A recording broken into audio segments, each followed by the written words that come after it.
The sky of burned orange and red. Smoke rose from the broken cities below.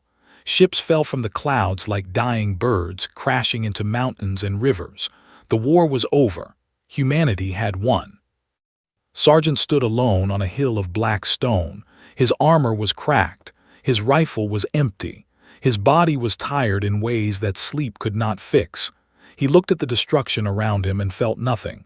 Not joy, not relief, just emptiness. 5 years. He had fought for 5 years across dozens of worlds. He had watched friends die. He had killed enemies who were only following orders. He had seen planets burn and species cry for mercy. And now it was finished. The Dominion Empire had fallen. The galaxy was free. But did not feel like a hero. He felt like a ghost wearing a soldier's skin.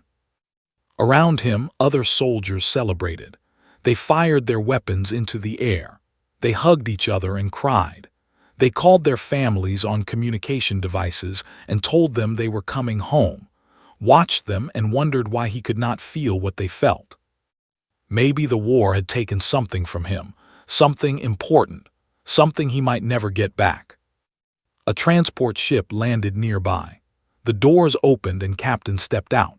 She was a small woman with short black hair and sharp eyes. She had commanded its unit for 3 years. She was tough and smart, but she also cared about her soldiers, respected her more than anyone else in the military. Walked up the hill toward him. Her boots crunched on the burnt ground. She stopped beside him and looked at the ruined landscape. "It's over," she said quietly. "Yes," replied. His voice was flat. "You should be happy." "I should be many things." Looked at him with concern. She had known since before the war. She remembered when he used to smile, when he used to laugh at bad jokes and sing old songs during long space journeys. That man seemed very far away now. "There's something I need to tell you," she said.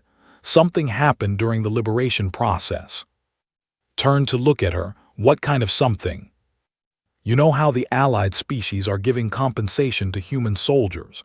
Ships, technology, supplies." "I don't want anything," said. "I just want to go home." "I know, but this is different." Paused. She seemed uncomfortable. The Dominion kept slaves, millions of them from many different species. Now that the Dominion has fallen, those slaves are being freed, but many of them have nowhere to go. Their worlds are destroyed. Their families are dead. Felt a cold feeling in his chest. "What does this have to do with me?"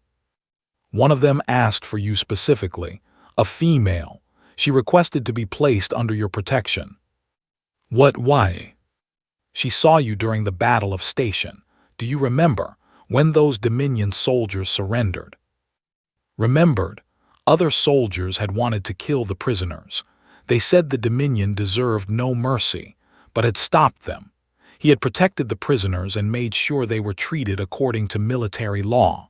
It had almost caused a fight within his own unit. "She was there," continued. "She was one of the slaves the Dominion was using as servants. She watched you protect those prisoners. She watched you show mercy when others would not. And when she was freed, she asked for you by name." Shook his head. "I don't want a slave. I don't believe in slavery." "She doesn't want to be your slave. She wants your protection. There's a difference." Put her hand on his shoulder. "Look, I know you're tired. I know you want to disappear and forget everything. But this woman has no one. Her planet is gone. Her family is probably dead. She's been through things we can't imagine, and for some reason she trusts you. She doesn't even know me. She knows you showed kindness when you didn't have to. In this galaxy, that's rare. That means something." Was silent for a long time. He watched the smoke rise from the distant cities. He thought about all the death he had seen, all the pain. He thought about the emptiness inside him. Maybe this was a chance to do something good, something simple and human. Maybe helping one person wouldn't save his soul, but maybe it would remind him that he still had one. "What's her name?" he asked. "Vila." "Where is she now?" "On the carrier ship, waiting to see if you'll accept." Took a deep breath. The air smelled like fire and metal. It was the smell of war. He was so tired of that smell. "Take me to her," he said. The carrier ship was one of the largest vessels in the human fleet. It could carry 10,000 soldiers and hundreds of smaller ships. Now it served as a temporary home for thousands of freed slaves and refugees from across the galaxy. Walked through the crowded corridors. He saw aliens of many species. Some were injured, some were crying, some just sat against the walls and stared at nothing. They had all been property of the Dominion. Now they were free, but freedom meant nothing when you had nowhere to go. Led him to a small room near the medical section. She stopped at the door. "I'll wait outside," she said. "Take your time." Nodded, he pressed the button and the door slid open. The room was simple. A bed, a chair, a small table, and standing in the corner, a woman who was not human. She was tall and slender, with silver-blue skin that seemed to glow softly in the dim light. Her hair was white like fresh snow, falling past her shoulders. Her eyes were large and violet, filled with a mixture of fear and hope. She wore simple gray clothes that looked too big for her thin body. When she saw enter, she immediately dropped to her knees. She lowered her head until it almost touched the floor. "Master," she said. Her voice was soft and musical, but there was no emotion in it. "I am Vila. I am yours to command. I will serve you faithfully. I will obey without question. I exist only for your pleasure and convenience." The words were rehearsed, memorized, beaten into her by years of Dominion training. Veldsik. He walked toward her slowly. He knelt down in front of her so that their eyes were at the same level. She flinched, as if expecting to be struck. "Look at me," he said gently. She raised her head. Her violet eyes met his dark brown ones. He saw fear in those eyes, deep, permanent fear. "I am not your master," said firmly. "You are not my slave, do you understand?" She blinked. Confusion crossed her face. I don't understand. I was given to you. I am your property." "No, you are a person. You belong to yourself, no one else." Vila stared at him. She did not seem to understand his words. They were too strange, too different from everything she had learned. Stood up, he offered her his hand. "Stand up," he said, "please." She looked at his hand for a long moment. Then slowly she took it. Her fingers were cold, her grip was weak, but she stood. It was a small thing, a tiny moment, but somehow felt it was important, the first step on a very long road. "I don't know what will happen next," he told her honestly. "I don't have all the answers, but I promise you this: I will not hurt you, I will not use you, and I will help you find a real life, a free life. Do you believe me?" Vila looked at him for a long time. Then very slowly she nodded. I will try," she whispered. It was enough. For now it was enough. 3 days passed on the carrier ship, was given temporary quarters while waiting for his next assignment. The room was small but comfortable.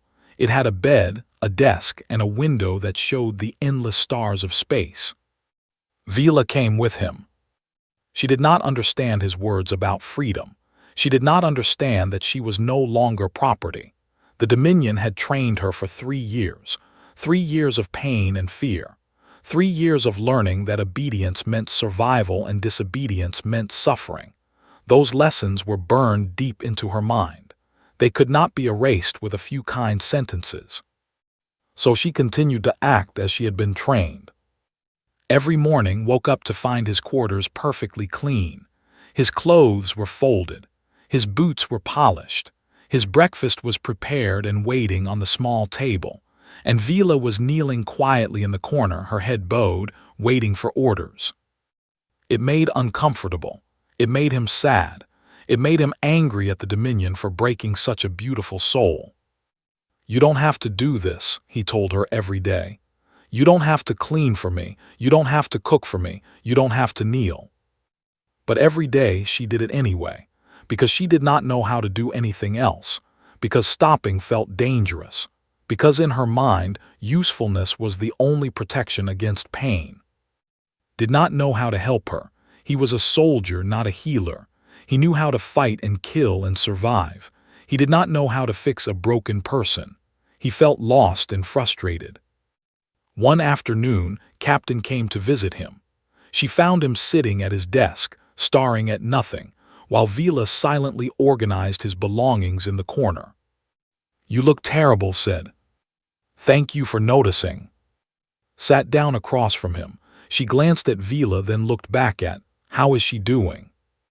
"She cleans everything. She cooks all my meals. She kneels for hours without moving. She calls me master even though I told her not to." Rubbed his face with both hands. "I don't know what to do. I tell her she's free, but she doesn't believe it. She doesn't even understand what freedom means anymore." "The Dominion conditioning is powerful," said quietly. "They spent years perfecting it, breaking down identity, destroying self-worth, creating perfect servants who can't even imagine being anything else." "How do I fix it?" "You don't fix it. You can't fix a person like you fix a machine. You can only give her time, give her safety, give her patience, and slowly maybe she'll start to find herself again." Looked at Vila.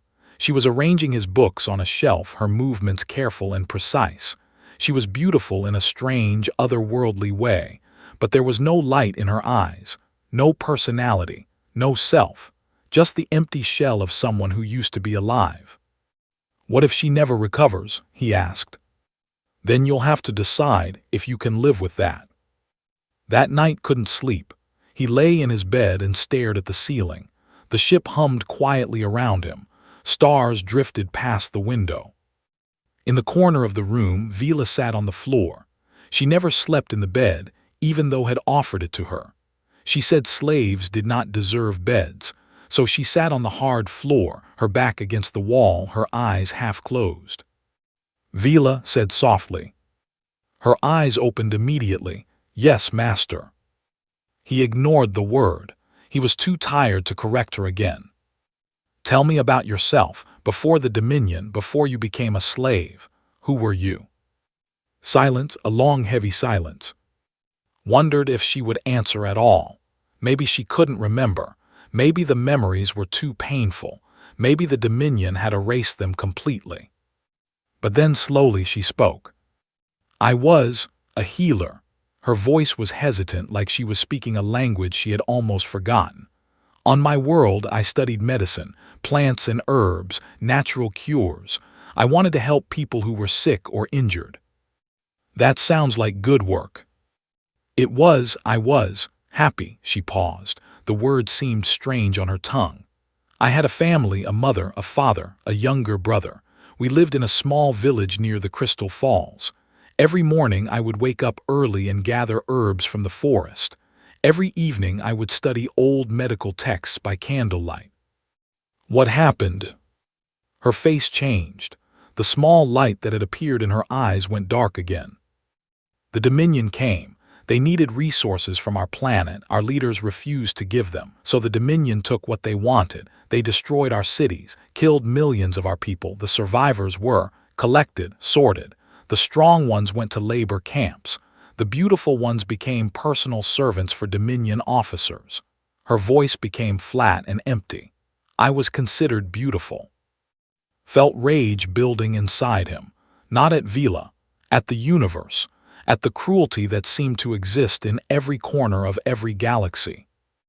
"I'm sorry," he said, "for what they did to you, for what you lost." "Why are you sorry? You did not do it." "I'm sorry because no one should suffer like that. And I'm sorry because I can't change the past. I can only try to make the future better." Vila looked at him. In the darkness, her violet eyes glowed softly. "You are strange," she said. "Strange. The Dominion masters taught me that humans were monsters, wild animals with advanced technology, dangerous and cruel. But you are not what they said." "We can be dangerous," admitted. "We can be cruel. Humans have done terrible things throughout history, but we also try to be better. We try to learn from our mistakes. We believe that every person has value, that every life matters. Even alien lives." "All lives." The next day, received his new orders. He was being reassigned to the orbital station, a large military base located near Earth. He would serve there as a training officer for new soldiers. He told Vila that she could stay on the carrier ship if she wanted.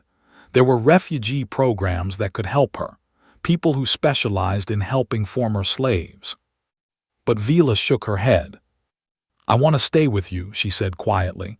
"You are safe. You are the only thing in this galaxy that feels safe." So brought her with him. The journey took 2 weeks. During that time, other soldiers on the ship noticed Vila. They noticed how beautiful she was. They noticed how she followed everywhere. They made assumptions. Some soldiers laughed. They made jokes about surprise from the war. They asked crude questions about what he did with her at night. They offered to trade things for a turn with her. His response was immediate and violent. He grabbed the first soldier who made such an offer and slammed him against the wall. His forearm pressed against the man's throat. His eyes were cold and deadly. "Listen carefully," said in a voice like ice. "She is not property. She is not a toy. She is a person under my protection. If anyone touches her, looks at her wrong, or speaks about her with disrespect again, I will break every bone in their body. Do you understand?" The soldier nodded frantically. Released him. He looked around at the other soldiers who had been watching. "That goes for all of you. Spread the word." No one bothered Vila after that. Later, when they were alone, Vila spoke to him. "You did not have to do that." "Yes, I did." "You could get in trouble. Fighting with other soldiers is against regulations." Shrugged. "Some things are more important than regulations." Vila studied his face. She was trying to understand him, trying to figure out why he acted the way he did. In her experience, people only protected things they owned, things they wanted to use, but asked for nothing from her. He expected nothing. He simply protected her because he believed it was right. It was confusing. It was frightening. It was also, in a strange way, the most wonderful thing she had ever experienced. "Thank you," she whispered. Nodded, "You're welcome." It was a small moment, but something changed between them. A tiny crack appeared in the wall around Vila's heart. A small ray of light entered the darkness. She did not know it yet, but healing had begun. Station was a massive structure floating in space near Earth. It was shaped like a wheel, slowly spinning to create artificial gravity. Thousands of people lived and worked there. Soldiers, scientists, engineers, and civilians from many different species. After the war, it had become a symbol of peace and cooperation between humans and their alien allies. Was given comfortable quarters on the station. 2 rooms, a small kitchen, and a window that looked out at the blue-green beauty of Earth below. It was nicer than anything he had lived in for years. Vila came with him, of course. She still behaved like a servant. She still cleaned his rooms without being asked. She still prepared his meals. She still slept on the floor instead of the second bed, but something was slowly changing. She was starting to ask questions. "What is that?" she asked one morning, pointing at the image of Earth through the window. "That's my home planet," said. "Earth, that's where humans come from." "It's beautiful." "It is. I grew up in a country called Korea. It's a small place on a peninsula. Mountains on one side, ocean on the other, green forests and busy cities." He smiled at the memory. "I miss it sometimes." "Do you have family there?" "My parents died when I was young. I was raised by my grandmother. She passed away during the second year of the war." His voice became quiet. "I have no one left." Vila looked at him with something new in her eyes. Understanding. Connection. They were both alone in the universe. "I am sorry," she said softly, "for your loss." "Thank you."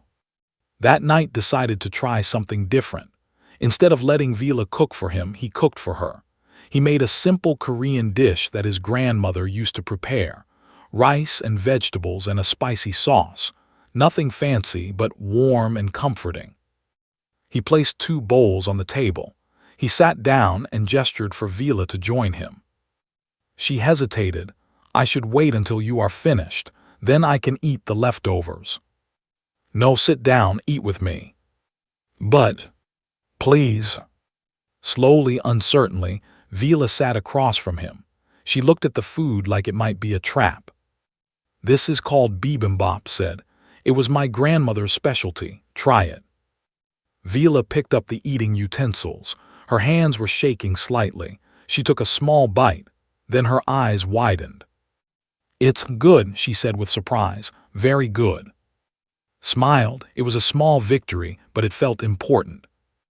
As days turned into weeks, continued his experiments. He asked Vila questions that she had never been asked before.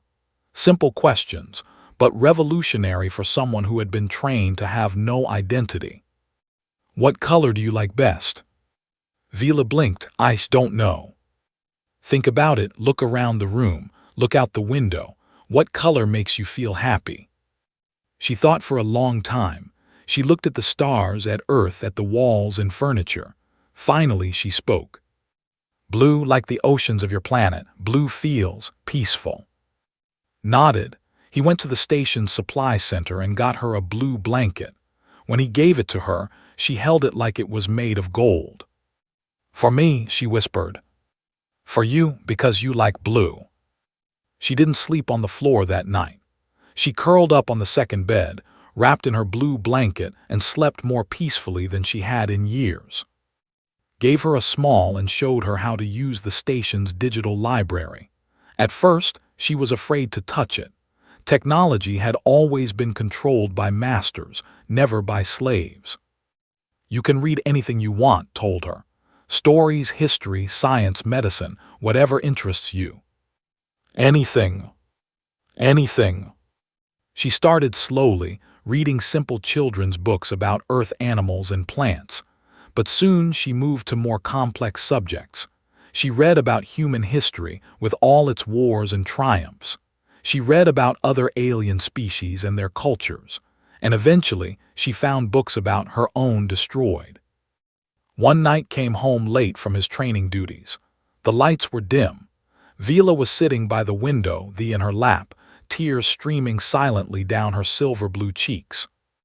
On the screen was an image of the Crystal Falls of a beautiful waterfall that sparkled with natural crystals, creating rainbows in the mist.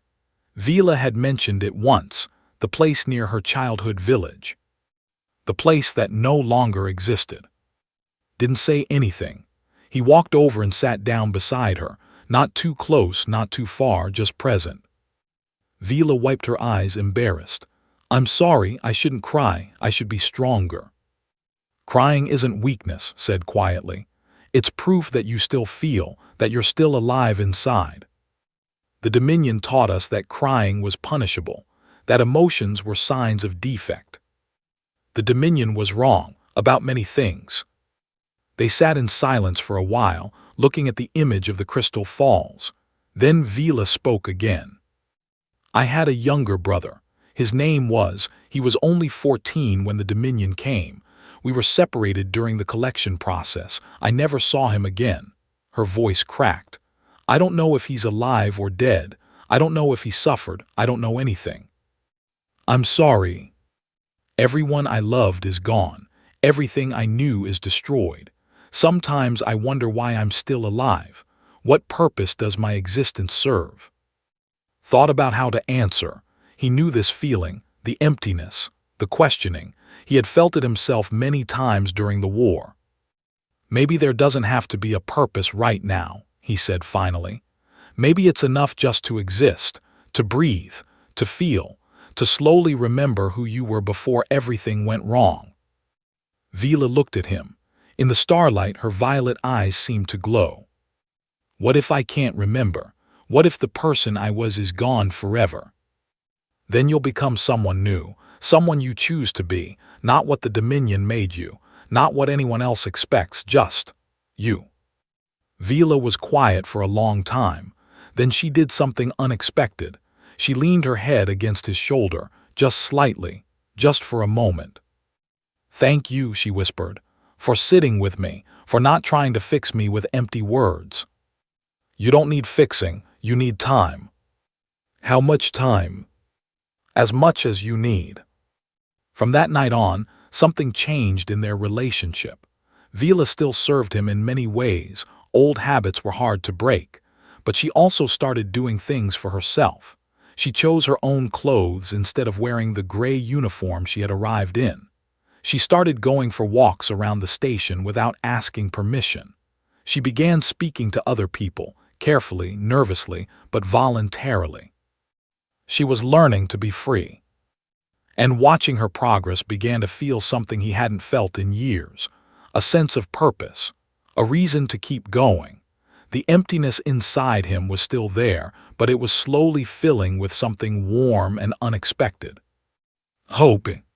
He didn't realize it yet, but Vila was healing him just as much as he was healing her. Two broken people, helping each other find their way back to life. The universe could be cruel and dark, but sometimes in the spaces between the stars, small lights could still shine. And sometimes that was enough. 2 months had passed since Vila arrived on station. She was no longer the empty, terrified creature who had knelt before on the carrier ship. She still carried deep scars, still struggled with old fears, but life was slowly returning to her eyes. She had discovered a love of plants. The station had a large greenhouse section where scientists grew food and studied alien botany. Vila spent hours there, touching leaves, smelling flowers, learning the names of species from a dozen different worlds. It reminded her of her old life when she would gather healing herbs in the forest every morning. Noticed her interest. He spoke with Dr. No, the chief medical officer of the station, was a calm, thoughtful woman in her 50s who had spent her career helping people in the worst situations. She had treated soldiers, refugees, and torture victims. She understood trauma. I have a woman under my protection, explained. She was a healer on her before the Dominion took her. She's recovering slowly, but I think she needs purpose, something meaningful to do. Studied him with wise eyes. And you want me to give her a job in the medical section? If possible, she has knowledge, skills. I think using them again might help her remember who she really is. Bring her to me tomorrow. I'll evaluate her myself. The meeting between Vila and Doctor went better than expected. Treated Vila with gentle respect, asking about her training and experience. Vila was nervous at first, but soon she was talking animatedly about medicine, about plant-based treatments and natural healing techniques. We have much to learn from each other, said at the end. Would you like to work with me, not as a servant, as a colleague, an assistant? Vila looked at uncertain. He nodded encouragingly. Yes, Vila said softly, I would like that very much. Working in the medical section changed Vila. She had a schedule now, responsibilities, people who depended on her skills. Patients came to her with injuries and illnesses, and she helped them heal. Each success filled her with quiet pride. She began to stand. She began to speak louder. She began to look people in the eyes instead of staring at the floor. Meanwhile, received news that troubled him. Captain visited him in his quarters one evening. Her expression was serious. The war might not be over, she said. Felt his stomach tighten. What do you mean? Dominion remnants, scattered groups that refuse to surrender. They've been hiding in the outer systems, rebuilding their forces. Intelligence reports suggest they're planning attacks on civilian targets, refugee camps, trade ships, anything vulnerable. And the military response. Being organized now, experienced soldiers are being called back to active duty, paused, including you. The words hit like a physical blow. He had just started to build something here, a routine, a purpose, a connection with Vila that felt important. When, he asked. 2 weeks, maybe less. The orders haven't been finalized yet. Can I refuse? Shook her head sadly. You know the answer to that. Decided not to tell Vila immediately. She was doing so well. She was smiling now, real smiles that reached her eyes. She talked about her work at the medical section with enthusiasm. She even made a friend, a young human nurse named who shared her love of plants. He didn't want to destroy her progress with fear and uncertainty. But secrets have a way of revealing themselves. One afternoon, Vila was walking through a quiet corridor when she heard voices coming from an open doorway. Two officers were talking inside. Another deployment to the outer systems. Dangerous mission. Who's leading it?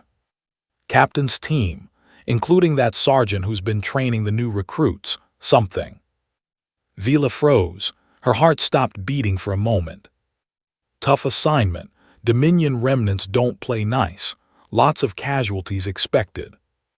Yeah, some of them probably won't come back. Vila didn't hear the rest. She was already running. She found in the training facility, teaching young soldiers how to use combat drones. When she burst through the door, her face pale with panic, he knew immediately that something was wrong. Vila, what happened? You're leaving, she said. Her voice was shaking. You're going back to war, you didn't tell me. The young soldiers watched with curious eyes, dismissed them quickly, and led Vila to a private corner. I was going to tell you. I just didn't want to worry you before it was necessary. Worry me? Her violet eyes filled with tears. You're leaving to fight enemies who want to kill you, and you didn't think I should know. I'm a soldier, Vila. This is what soldiers do.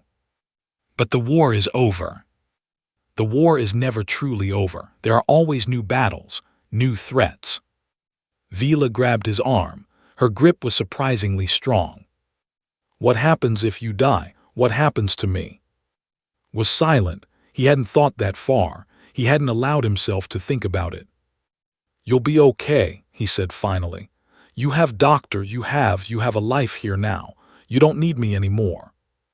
I do need you. The words burst out of her like an explosion. You taught me to be free. You taught me that I have value. You gave me hope when I had none. How can you say I don't need you? Her outburst shocked them both. Vila was not supposed to challenge anyone. She was trained to accept, to obey, to submit. But here she was, standing before with fire in her eyes, refusing to accept his decision. She was fighting for something she wanted. She was fighting for him. Felt something crack inside his chest. Not his heart breaking, his heart opening. For the first time since the war began, he felt truly connected to another being. I don't want to leave you, he admitted quietly. But I have a duty. People are in danger. I have skills that can save them. Then let me come with you.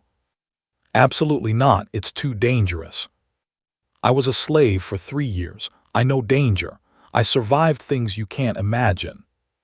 This is different. This is war. No, Vila's voice was firm. You taught me that I have choices now, that I can decide my own path, and my choice is to stay by your side, not as a slave, not as a servant, as a companion, as an equal. Stared at her. The frightened, empty woman he had met on the carrier ship was gone. In her place stood someone new, someone strong, someone who had reclaimed her own soul. He didn't know whether to be proud or terrified. Before he could respond, an alarm suddenly screamed through the station. Red lights flashed. Emergency announcements blared from every speaker. Attention all personnel. Distress signal received from the outer system refugee station. Dominion slavers detected. Mass hostage situation in progress. All available combat units report immediately. His blood ran cold. Dominion slavers, hostages. This was what he had been trained for. But then Vila spoke, and her words changed everything. The refugee station. That's where they took the survivors. That's where my brother might be. Her brother, the 14-year-old boy she thought was dead, made his decision in an instant. Stay here, he said. I'll bring him back, I promise. Then he was running toward the hangar bay, his heart pounding with new purpose. He had a mission now, not just duty, not just orders. Love, the emergency briefing room was packed with soldiers. Officers shouted orders. Screens displayed tactical information. The air was thick with tension and the smell of fear. Captain stood at the front, her face hard as stone. "Here's what we know," she said. "A Dominion remnant force attacked the Outer System refugee station 3 hours ago. They've taken control of the main compound and are holding approximately 800 hostages. Most of them are civilians." Murmurs spread through the crowd. They had suffered terribly during the war. Now their survivors were being targeted again. "The enemy force is estimated at 200 soldiers," continued. "They're heavily armed and experienced. They know we're coming. They've already threatened to execute hostages if we attack." "What do they want?" someone asked. "Same thing they always wanted: slaves, resources, revenge against humanity for winning the war." His voice was bitter. "They're demanding safe passage out of human-controlled space. If we don't agree within 12 hours, they'll start killing hostages one by one." Listened silently. His mind was focused on one thing: finding Vila's brother, a boy who might still be alive somewhere in that nightmare. After the briefing, he approached privately. "I need access to the hostage list, the names of the being held." Studied him carefully. "This is about Vila's brother, isn't it?" "She believes he might be there. She thought he was dead, but if there's a chance." "I understand." Touched a few buttons on her. "Here." The list was transmitted before communications were cut. Scrolled through hundreds of names. Names he couldn't pronounce. Families, children, elderly survivors. So many innocent people trapped by evil. Then he found it. Male, 17 years old, status, alive. 17. He had been 14 when Vila last saw him. 3 years had passed. He had survived. Felt his heart racing. This changed everything. This wasn't just a rescue mission anymore. It was personal. He returned to his quarters to prepare his equipment. Vila was waiting for him. Her face was pale, her hands clasped tightly together. "Did you find him?" she asked immediately. Nodded. "He's on the list. He's alive." Vila's knees buckled. She grabbed the wall for support. Tears streamed down her face, but these were different tears. Tears of hope, tears of joy. My little brother is alive." "I'm going to get him out," said firmly. "I'm going to bring him home to you." Vila rushed forward and grabbed his hands. Her grip was warm and desperate. Promise me you'll come back, both of you." "Vila, promise me." Her violet eyes burned with intensity. "You taught me that promises mean something, that words have power, so give me your word."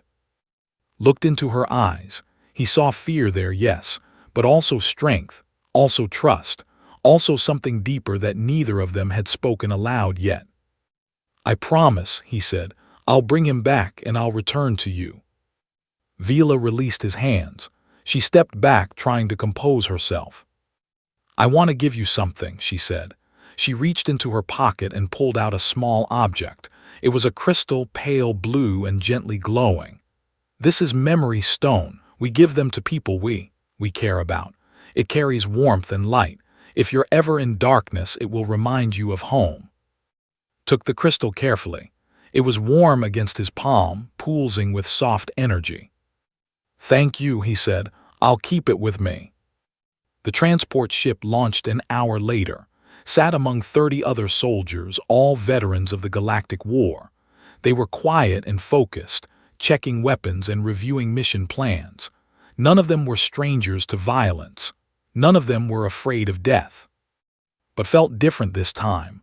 Before, he had fought because of duty, because of orders, because there was nothing else to do. Now he was fighting for something specific, someone specific. Vila's face appeared in his mind. Her smile, her voice, the way she looked at him like he was the only light in her universe. He couldn't fail. He refused to fail. The journey to the refugee station took 6 hours. When they arrived, the situation was worse than expected. The Dominion slavers had fortified every entrance. They had planted explosives throughout the compound. They had positioned hostages in strategic locations to prevent aerial attacks. Every approach was covered by heavy weapons. "Direct assault is suicide," Captain said during the final briefing. "We need a different approach." "What about the maintenance tunnels?" suggested, studying the station blueprints. "These older stations have underground access routes for engineers. The slavers might not know about them." "Examine the blueprints. They're narrow, only a few soldiers could fit through at a time. So we send a small team. Get inside quietly, disable their explosives, then the main force attacks. It's dangerous. If you're discovered, there's no backup." "I'll lead the team," said immediately. Frowned. "You understand the risks." "I understand, but I also understand that 800 innocent people are counting on us. I won't let them die while we play it safe." There was silence in the room, then nodded slowly. "Pick your team. You leave in 1 hour." Selected 4 soldiers. All of them were skilled, experienced, and willing to die for the mission. They equipped themselves with light weapons, cutting tools, and explosives detectors. Before entering the tunnels, touched the crystal in his pocket, Vila's crystal. It pulsed gently against his heart. "Let's move," he said. The maintenance tunnels were dark and cramped. They crawled through pipes and ducts, guided by dim flashlights and old blueprints. The air was stale and thick. Strange sounds echoed from the station above, shouts, screams, weapons firing. The hostages were suffering. Time was running out. After 2 hours of crawling, they reached an access point inside the station, carefully removed a floor panel and peered into the room above. It was a storage area, currently empty. Perfect. The team climbed out silently. They spread through the shadows, moving toward the main explosive control center. According to intelligence, all the bombs were linked to a central detonator. Disable that, and the threat disappeared. They encountered their first enemy patrol in a narrow hallway. 3 Dominion soldiers, armed with plasma rifles. His team struck fast and silent. The enemies fell without making a sound. More patrols, more silent kills. Moved like a ghost, his training taking over. He didn't think about morality or consequences. He only thought about the mission. About Vila. Finally, they reached the control center. 2 guards stood outside the door. Inside, through a window, could see the main detonator, a complex machine covered with blinking lights. "On my signal," he whispered to his team. 3, 2, 1. They moved as one. The guards fell. The door opened, rushed inside. The room was larger than expected. More guards than anticipated. 7 soldiers, all armed, all turning toward the intruders. A firefight erupted. Plasma bolts filled the air. One of his team members fell, then another. The room exploded with chaos and death. Fought with desperate intensity. He killed 2 enemies, 3, 4, but more kept coming, reinforcements alerted by the noise. Then suddenly, a blade pressed against his throat from behind. A cold voice spoke in his ear. "Don't move, human, or you die." Froze. He had failed. But then the Dominion soldier made a mistake. He spoke again, gloating. "Did you think you could stop us? Did you think you could save these pathetic slaves?" Moved faster than thought. He grabbed the blade, ignoring the pain as it cut his palm. He twisted, struck, and broke the soldier's neck. He was wounded. He was alone. His team was dead. But the detonator was right in front of him. With trembling hands, bleeding from a dozen wounds, disabled the explosives. The blinking lights turned off. The threat was neutralized. He collapsed against the wall, gasping for breath. The crystal in his pocket still glowed softly, warming his chest. "I'm coming, Vila," he whispered. "I'm keeping my promise." Then he picked up his weapon and moved toward the hostage-holding area. His mission wasn't finished yet. The station was burning. With the explosives disabled, Captain had ordered the main assault. Human soldiers poured through every entrance, clashing with Dominion forces in bloody combat. The sound of weapons fire echoed through every corridor. The smell of smoke and death filled the air. Moved through the chaos like a man possessed. His wounds were bleeding. His body was screaming with pain, but he refused to stop. He refused to rest until he found. The hostages were being held in the central cargo bay, a massive room normally used for storing supplies and equipment. Now it had become a prison for 800 terrified souls. Reached the cargo bay entrance to find a nightmare. Dominion soldiers had formed a defensive line, using hostages as living shields. Civilians, men, women, children, stood in front of enemy guns, their eyes wide with terror. Any direct attack would kill dozens of innocents. "Stay back, humans," the Dominion commander screamed. He was a tall alien with dark red skin and cruel eyes. "One more step and we start killing." The human soldiers stopped their advance. They couldn't fire. They couldn't move forward. The standoff paralyzed everyone. But saw something the others didn't. A ventilation shaft above the cargo bay, large enough for one person. He could get inside, drop behind enemy lines, and create confusion. It was suicide, but it might work. He slipped away from the main force and climbed into the shaft. His wounded body protested every movement, but he pushed through the pain. The crystal in his pocket seemed to pulse with encouragement. Below him, through the metal grating, he could see the cargo bay. Rows of hostages huddled together, guards watching nervously. The commander packing back and forth, shouting orders. And there in the corner saw him. A young male with silver-blue skin and white hair, thin and weak from years of captivity but alive. His face looked older than 17, aged by suffering. But his violet eyes, those were Vila's eyes. The same shape, the same color. Found his target, now he needed a plan. He noticed something important. The guards were focused on the main entrance, where human soldiers were visible. No one was watching the ceiling. No one expected an attack from above. He chose his moment carefully. When the commander turned away, shouting at his subordinates, kicked through the grating and dropped into the cargo bay. He landed behind 3 guards. Before they could react, he killed them all. Silent, fast, deadly. Then chaos erupted. The Dominion soldiers spun around, confused by the attack from an unexpected direction. The hostages screamed and scattered, breaking the neat formations the enemy had created. The living shields dissolved into panic. Used the confusion perfectly. He moved through the crowd, killing enemies while protecting civilians. He was everywhere at once, a shadow with a gun, an angel of death and salvation. "Attack now," Captain's voice crackled through his earpiece. "All units move in." Human soldiers flooded the cargo bay. The Dominion force, already disorganized, couldn't mount an effective defense. The battle became a slaughter. But the commander wasn't finished.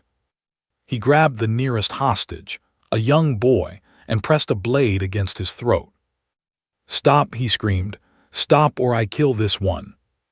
Everyone froze. The fighting ceased. All eyes turned to the commander and his victim. Looked at the hostage. It was. Time seemed to slow down. Everything became crystal clear. The commander's position, the angle of the blade, the distance between them, the trajectory of a perfect shot. There was no room for error. If missed, would die. If he hesitated, would die. He had one chance, one fraction of a second. He raised his weapon, he aimed, he fired. The plasma bolt hit the commander's hand, destroying it instantly. The blade fell. The commander screamed in agony. Was moving before the scream finished. He crossed the distance in seconds, grabbed, and pulled him away from the wounded commander. "I've got you," he said. "You're safe now." Stared at him with shock and confusion. "Who are you?" "A friend your sister sent me." Those words changed everything. His eyes widened, his voice cracked. Vila is alive. She's alive. She's waiting for you. I promised to bring you home." Tears streamed down his face. He collapsed against sobbing with relief and joy. 3 years of fear and suffering poured out in that moment. The battle ended quickly after that. With their commander defeated and their forces destroyed, the remaining Dominion soldiers surrendered. Human medics rushed in to treat the wounded. The hostages were finally free. Sat against a wall, completely exhausted. His wounds were severe. He had lost too much blood. His vision was blurring. Captain found him there, barely conscious. "We need a medic over here," she shouted. "Sergeant is down." Medical personnel surrounded him. Someone was treating his wounds, injecting something into his arm. The pain started to fade, replaced by a strange floating sensation. He managed to whisper, "Is he okay?" "He's fine, minor injuries, he'll fully recover," knelt beside him. "You did it, you saved them all." Smiled weakly, "I made a promise." "You nearly died keeping it." "Some promises are worth dying for." He lost consciousness after that. For 3 days drifted in and out of darkness. He dreamed of Vila. He dreamed of Earth. He dreamed of crystal waterfalls and blue blankets and warm smiles. When he finally woke up, he was in a medical bay on station. Sunlight from Earth streamed through the window. Clean white sheets covered his bandaged body. And sitting beside his bed, holding his hand, was Vila. "You're awake," she said softly. Her violet eyes were filled with tears, happy tears. "I'm alive," he replied. His voice was rough and weak. "I kept my promise." "You did," she squeezed his hand. "Is here, he's safe. He's recovering in the next room. I've seen him. I've held him.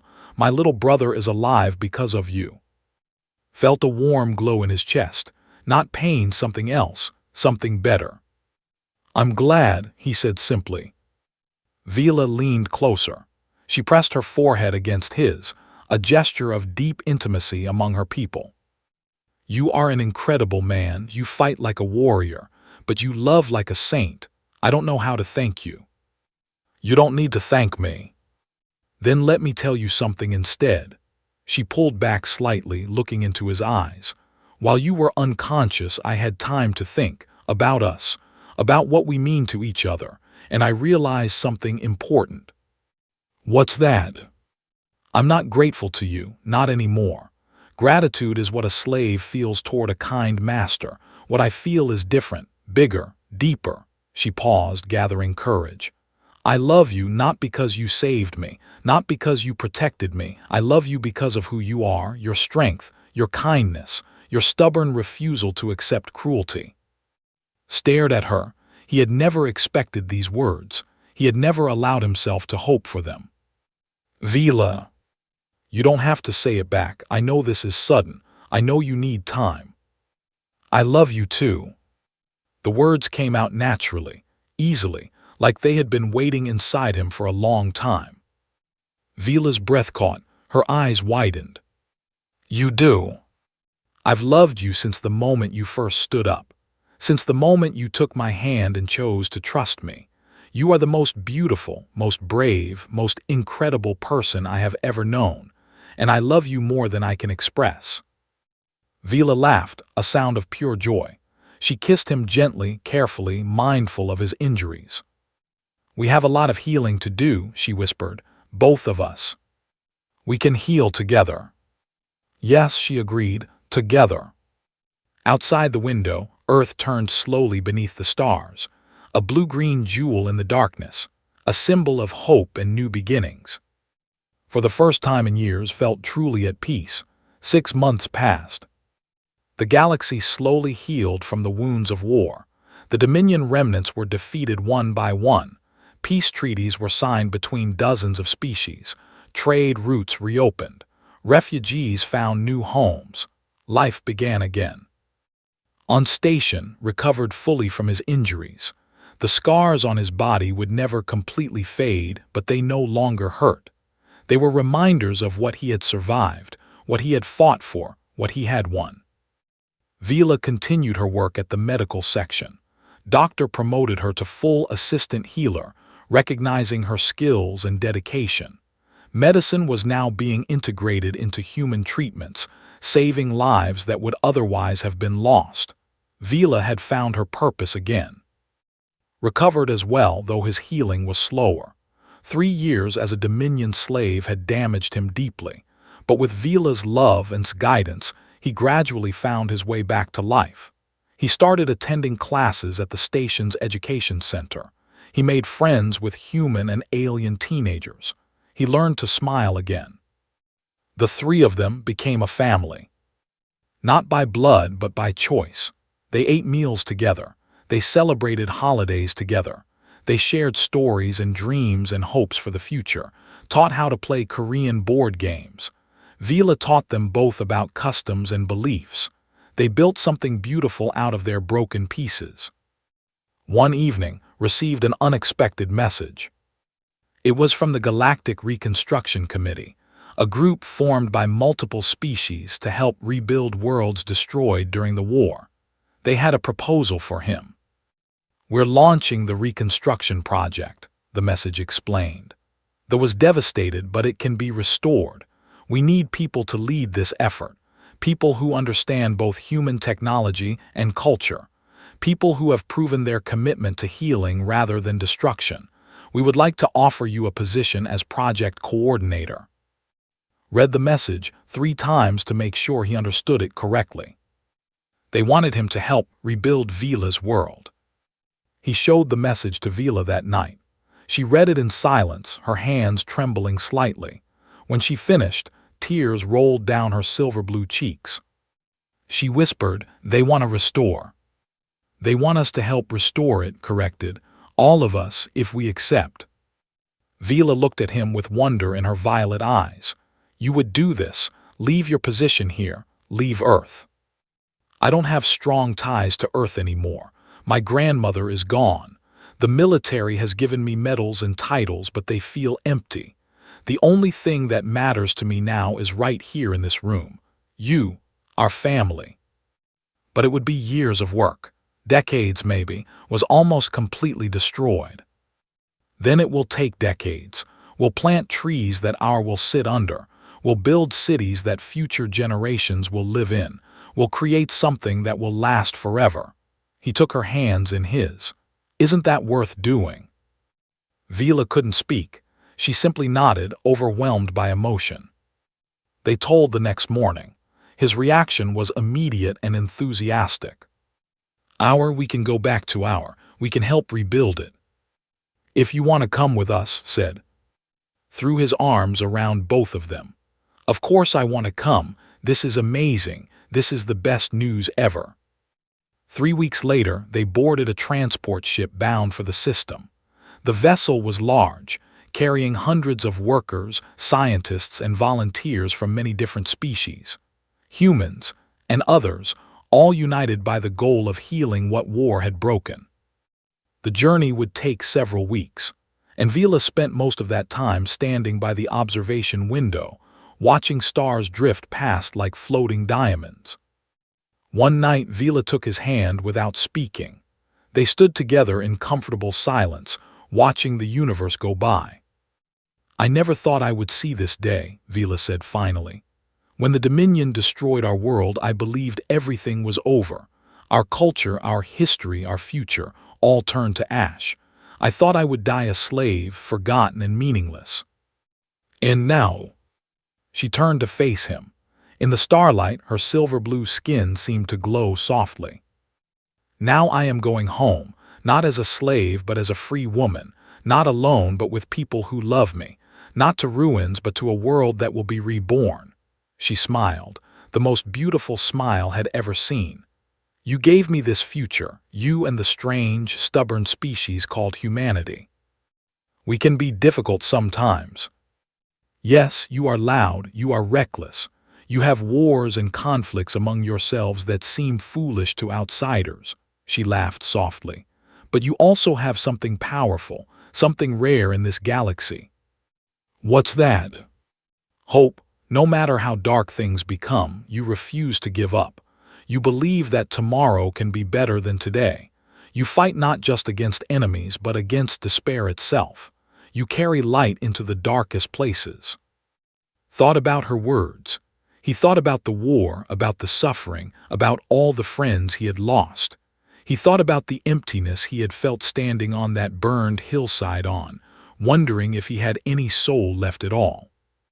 And he thought about now, about Vila's hand in his, about sleeping peacefully in the next cabin, about the work waiting for them on the chance to build instead of destroy, to heal instead of harm. Maybe that was what humanity was best at, not winning wars but finding reasons to keep going afterward, not avoiding darkness but choosing to carry light anyway. My grandmother used to say something, he told Vila. She said that life is like a river. Sometimes it's calm, sometimes it's wild, sometimes it dries up completely. But if you keep moving, if you keep flowing, eventually you reach the sea. And the sea is where all waters meet, where everything connects, where nothing is truly lost. That's beautiful. I never understood it until now. I think she meant that no matter what happens, we're all connected. Our actions flow into each other. Our lives touch and change each other. Nothing we do is wasted because it all ends up in the same ocean. Vila leaned her head against his shoulder. Then our river has led us here, to each other, to this moment, to this future. To this beginning, agreed. They stood together as the ship flew on, carrying them toward a world waiting to be reborn. Weeks later, they arrived at. The planet was but not dead. Green was already returning to some areas. Rivers still flowed. Mountains still stood. Life was stubborn. It refused to completely disappear. The reconstruction team established their base camp near the ruins of a once great city. There was so much work to do, clearing debris, testing soil, planning new buildings, consulting with survivors about their culture and needs. It would take generations to finish. But they had time, they had determination, they had each other. On their first morning on Vila and climbed a small hill overlooking the base camp. The sun was rising, painting the sky in shades of pink and gold. The air was fresh and clean. Below them, workers from many species were beginning their day. Humans and others all working side by side, building, healing, creating. Looked around with wonder in his eyes. It doesn't look like home yet, but it will. Someday it will. Vila nodded. Someday, and we'll be part of that, will help make it happen. Put his arms around both of them. His family, his purpose, his reason to keep going. There's an old saying where I come from, he said. We fall 7 times, we get up 8. No matter how many times life knocks us down, we always stand up one more time. I like that, Vila said softly. That sounds very human. Maybe that's why we keep fighting. We're too stubborn to let the darkness win. The sun rose higher, filling the wounded world with light. Birds, or creatures very like birds, began to sing in the distance. The wind carried the smell of new growth. Somewhere out there in the ruins of the old world, seeds were waiting. Waiting for rain, waiting for care, waiting to become forests and gardens and fields of flowers. Just like them. Just like all broken things that choose to live again. Smiled a real smile, full of peace and hope. Let's get started, he said. And together, they walked down the hill toward their new beginning. The story of war was over. The story of healing had just begun.